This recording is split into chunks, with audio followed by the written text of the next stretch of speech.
Akhil Bharatiya Congress committee के वरिष्ठ प्रवक्ता आलोक शर्मा ने शिमला में पत्रकार वार्ता के दौरान भाजपा पर हमला बोला है।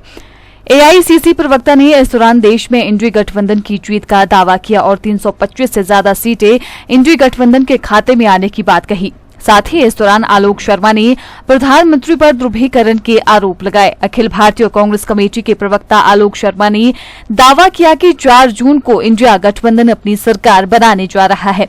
उन्होंने कहा कि देश की जनता ने प्रधानमंत्री नरेंद्र मोदी को सत्ता से हटाने का मन बना लिया है। आलोक शर्मा ने दावा किया कि इंडिया गठबंधन देश में 325 से ज्यादा सीट जीतेगा। आलोक शर्मा ने कहा कि 4 जून को आधी भाजपा में अफरा तफरी होगी, उनके नेता जेल जाएंगे, जहां से पत्थर उठाया जाएगा वहां से भ्रष्टाचार सामने आएगा। उन्होंने कहा कि 5 चरण की वोटिंग के बाद भारतीय जनता पार्टी साउथ में साफ हो चुकी है और नॉर्थ में भी भाजपा की हाफ से कम सीटें होने जा रही है। वहीं आलोक शर्मा ने प्रधानमंत्री नरेंद्र मोदी पर ध्रुवीकरण के आरोप लगाए। उन्होंने कहा कि प्रधानमंत्री देश को हिंदू मुसलमान में बांटने की कोशिश करते हैं और फिर बाद में मीडिया इंटरव्यू में इन सब बातों से इनकार कर देते हैं। उन्होंने कहा कि प्रधानमंत्री हर राज्य में जा रहे हैं और फिर वहां उसे नंबर 1 बनाने की बात कर रहे हैं। जल्द ही वे हिमाचल प्रदेश में आएंगे और यहां आकर भी हिमाचल के लिए बड़ी बड़ी बातें करेंगे। आप लोग जानते हैं कि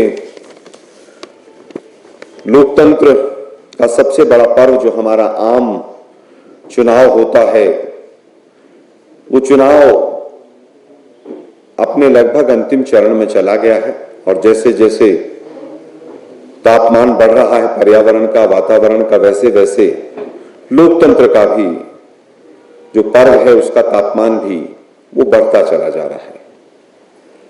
आज आप लोगों में के बीच में आने का जो मुख्य कारण रहा, तो सबसे पहले मैं बता देना चाहता हूं कि मैं लगभग 9-10 स्टेट्स में अभी पूरा समय देकर आप लोगों के बीच में इस पावन हिमाचल की भूमि में आया हूं और मैं सबसे पहला स्टेटमेंट यही देना चाहूंगा कि बीजेपी साउथ में साफ हो गई है इन 5 दौर के चुनाव के बाद और नॉर्थ में जो हम पहले हाफ कहते थे वो हाफ से भी नीचे चले गए। कल के चरण के चुनाव के बाद ये स्पष्ट हो गया है कि अगली सरकार 4 जून को जो बनेगी वो इंडिया गठबंधन की सरकार बनेगी।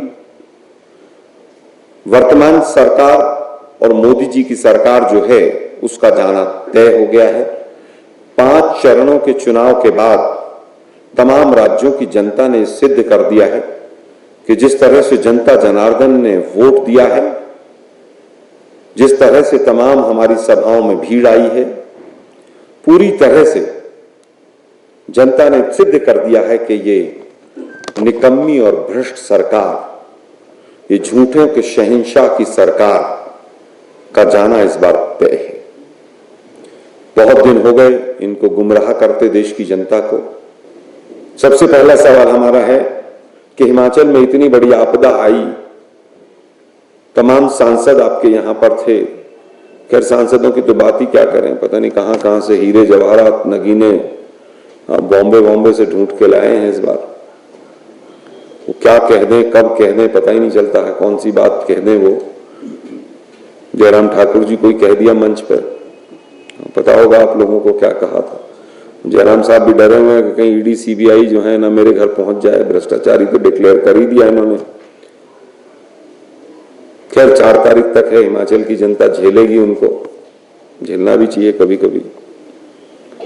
मुझे लगता है कि पहला सवाल हमारा यह है कि राष्ट्रीय आपदा घोषित क्यों नहीं किया। हिमाचल की आपदा, सैकड़ों लोग किस तरह से तबाह हुए, हजारों लोगों के मकान चले गए और एक यहाँ के मुख्यमंत्री हमारे जो हैं उन्होंने अपने अकाउंट तक से इतना बड़ा अमाउंट दिया। आपने दोहरा व्यवहार किया। अगर यही आपदा उत्तराखंड में या गुजरात में आती है तो आप पूरा खजाना खोल देते हैं, लेकिन हिमाचल में क्योंकि सरकार कांग्रेस की है तो आपने पूरी तरह से उसके ऊपर अंकुश लगाया और जो आपदा का पैसा था वो क्यों नहीं मिला।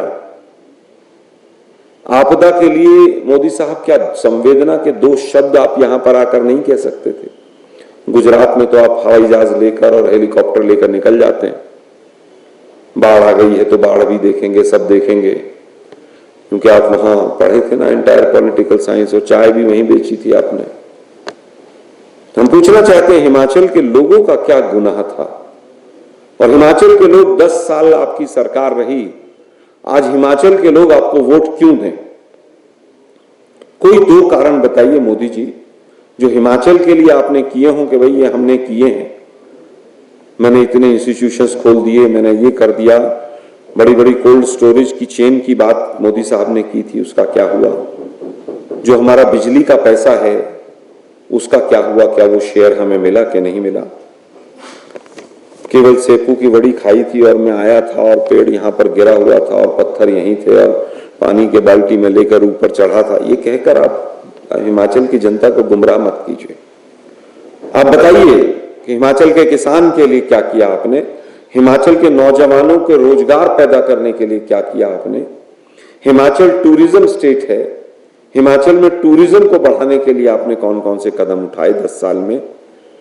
कोई 2-4 चीजें बताइए कि हमने टूरिज्म के लिए हिमाचल में बढ़ोतरी हो तो हमने ये किया है।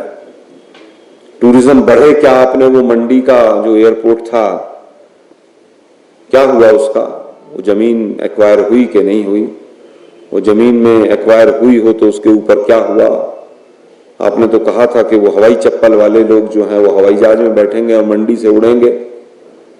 तो टूरिज्म बढ़ाने के लिए, रोजगार बढ़ाने के लिए कोई भी कदम आपने क्यों नहीं किया, क्यों नहीं उठाया? हिमाचल की जनता सीधी है, लेकिन हिमाचल की जनता वोट से सरकार बदलना जानती है।